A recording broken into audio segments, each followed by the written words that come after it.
ഒന്ന് wide okay photo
വേദിയിലിരിക്കുന്ന വിശിഷ്ട വ്യക്തികൾ, പ്രധാനാധ്യാപിക അനിത, സുഖേട്ടൻ, ഹക്കീമുക്ക, സെൽവേട്ടൻ, വിനോദേട്ടൻ, സദസ്സിലുള്ള പ്രിയപ്പെട്ട സുഹൃത്തുക്കളെ, സഹപ്രവർത്തകരെ, ഈ പ്രദേശത്തെ സാമൂഹിക, സാംസ്കാരിക, രാഷ്ട്രീയ മണ്ഡലങ്ങളിൽ തൻ്റെതായ വ്യക്തിമുദ്ര പതിപ്പിച്ചുകൊണ്ട് ഈ ഒരു വിദ്യാലയത്തിൻ്റെ ഉന്നമനത്തിനു വേണ്ടി എപ്പോഴും ചിന്തിക്കുകയും പ്രവർത്തിക്കുകയും സദാ സന്നദ്ധതയോടെ മുന്നിൽ നിൽക്കുകയും ചെയ്യുന്ന വേദിയിലും സദസ്സിലും നമസ്കാരം പറഞ്ഞുകൊണ്ട് ആരംഭിക്കട്ടെ. ഇപ്പോൾ സ്വാഗതം പറഞ്ഞപ്പോൾ ടീച്ചർ കുട്ടികളോട് 2-3 പ്രാവശ്യം ചോദിച്ചു, നിങ്ങൾ ഹാപ്പിയല്ലേ, സന്തോഷത്തിലല്ലേ എന്നൊക്കെ. കുട്ടികളിങ്ങനെ ആലോചിച്ചു, ഹാപ്പിയാണോ വേണോ എന്നൊക്കെ സംശയിച്ചു. പക്ഷേ ആ ടീച്ചർ എന്നോടാണ് അത് ചോദിച്ചിരുന്നെങ്കിൽ ഞാൻ 100% ഹാപ്പിയാണെന്ന് ചാടി എണീറ്റ് പറഞ്ഞാൽ അത്രയും സന്തോഷം തരുന്ന നിമിഷങ്ങളിലൂടെയാണ് പോയിക്കൊണ്ടിരിക്കുന്നത്. വലിയ സന്തോഷം ഈ ചടങ്ങിൽ പങ്കെടുക്കാൻ പറ്റിയതിൽ. 1-2 കൊല്ലത്തിനകം ഈ സ്കൂളിന്റെ 125ാം വാർഷികം ആവുകയാണ്. 125 വാർഷികമാകുമ്പോൾ നമുക്കത് ഗംഭീരമായിട്ട് ആഘോഷിക്കാം. ഞാനിവിടെ ഈ ഫയൽ എനിക്ക് മുന്നിൽ എനിക്കൊണ്ട് തന്നിട്ടില്ല. ഒരു കെട്ട് നിവേദനങ്ങൾ ഇവിടെ ഉണ്ട്. ഇരിക്കട്ടെ, നമുക്കതെല്ലാം കൊണ്ടുപോകാം, പറ്റുന്നതെല്ലാം നമുക്ക് ചെയ്യാം. ഇപ്പോ ഇത്തരത്തിലൊരു ക്ലാസ് റൂം സുഖയുടെ നേതൃത്വത്തിൽ ആരംഭിച്ചു, അല്ലെങ്കിൽ ഹക്കീമുക്ക വിളിക്കുന്നു, ആവശ്യം പറയുന്നു.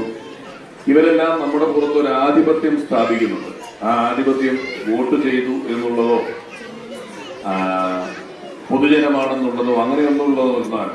അതിന്റെ സ്നേഹാധിപത്യം എന്ന വാക്ക് നമുക്ക് വേണമെങ്കിൽ വിളിക്കാം. അവർ നമ്മളോട് കാണിക്കുന്ന സ്നേഹം, ആ സ്നേഹത്തിന് പകരമായി നമ്മൾക്ക് എന്താണ് കൊടുക്കാൻ പറ്റുക എന്ന് ആലോചിക്കുമ്പോൾ ഉണ്ടാകുന്ന ഒരു ശൂന്യത. അവിടെ നിന്നാണ് ഈ ക്ഷണം നമ്മൾ എപ്പോഴും സ്വീകരിക്കപ്പെടുന്നതും ഓടിയെത്തുന്നതുമെല്ലാം.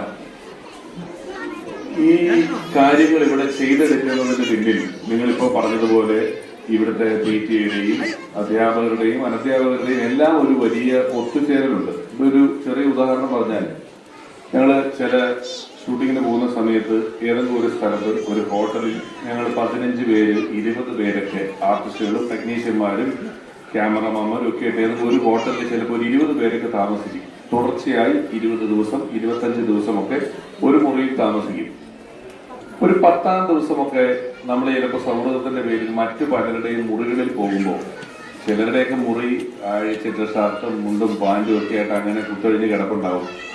ചിലരുടെ മുറി ഈ 15 ദിവസം കൊണ്ട് ഇവർ പലതരത്തിൽ അവരുടേതാക്കി മാറ്റിയിട്ടുണ്ടാവും. ചെറിയ ചെറിയ ചില സാധനങ്ങൾ വെച്ചിട്ടും ചില പുസ്തകങ്ങൾ വെച്ചിട്ടും വീട്ടിൽ നിന്ന് കൊണ്ടുവന്ന ചില അല്ലാത്ത കാര്യങ്ങൾ അവിടെ നിരത്തി വെച്ചുമെല്ലാം ഇവര് ആ മുറിയെ ഇവരുടെ ഒരു സ്വന്തം വീട് പോലെ, സ്വന്തം മുറി പോലെ സൂക്ഷിക്കുകയും പരിപാലിക്കുകയും അവിടെ ചില കാര്യങ്ങൾ കൊണ്ടുവെക്കുകയും ഒക്കെ ചെയ്യും. ഞാനിത് പറഞ്ഞത് ഒരു അധ്യാപകൻ എന്ന ജോലിയോ ഒരു PTA-യുടെ പ്രസിഡന്റ് എന്ന ജോലിയോ ഉത്തരവാദിത്തമോ ഒക്കെ ആർക്കും ഉണ്ടാകുമ്പോഴും ഒരു പ്രസ്ഥാനം മുന്നിലേക്ക് പോകുന്നതിന് പണം ആവശ്യമാണ്, ഏകോപനം ആവശ്യമാണ്, സംഘാടന മികവ് ആവശ്യമാണ്. ഇതിന്റെയൊക്കെ മുമ്പായിട്ട് ആദ്യം വേണ്ടത് ഒരു മനസ്ഥിതിയാണ്. അങ്ങനെ പറ്റുന്നത് പോലെയെല്ലാം ഈ വിദ്യാലയത്തെ നന്നായി മുന്നിലേക്ക് നയിക്കണമെന്ന മനസ്ഥിതിയുള്ള ആളുകളുടെ ഒരു വലിയ കൂട്ടായ്മ ഈ വേദിയിലുള്ളത് ഈ സ്കൂളിനെ സംബന്ധിച്ചിടത്തോളം വലിയൊരു ഭാഗ്യമാണ്.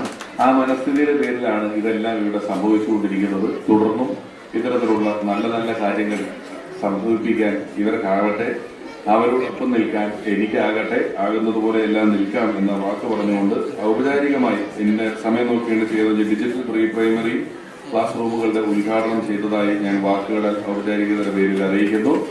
ആ കുട്ടികൾക്കെല്ലാം പുതിയ ലോകത്തിന്റെ ഒരു കാഴ്ചപ്പാടുണ്ടാകട്ടെ. നമ്മളൊരു പേപ്പറും പേനയും ഇന്ത്യ ഒട്ടാകെ വിതരണം ചെയ്തിട്ട് കുട്ടികളോട് ഒരു സീനറി വരയ്ക്കൂ എന്ന് പറഞ്ഞാൽ 70% പേര് 2 മലയും അതിനിടയിൽ ഒരു സൂര്യനും രണ്ട് പോലത്തെ കാക്കയും ഒരു പുഴയും ഒരു മരവും ഒരു വീടും ഒക്കെയാണ് വരയ്ക്കുക.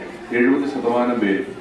അത് പലപ്പോഴും എങ്ങനെ ചിന്തിക്കണം എന്ന് പറയുന്നതിന് പകരം എന്ത് ചിന്തിക്കണം എന്ന് പറഞ്ഞു കൊടുക്കുന്നത് കൊണ്ടുണ്ടാകുന്ന ഒരു കുഴപ്പമാണ്.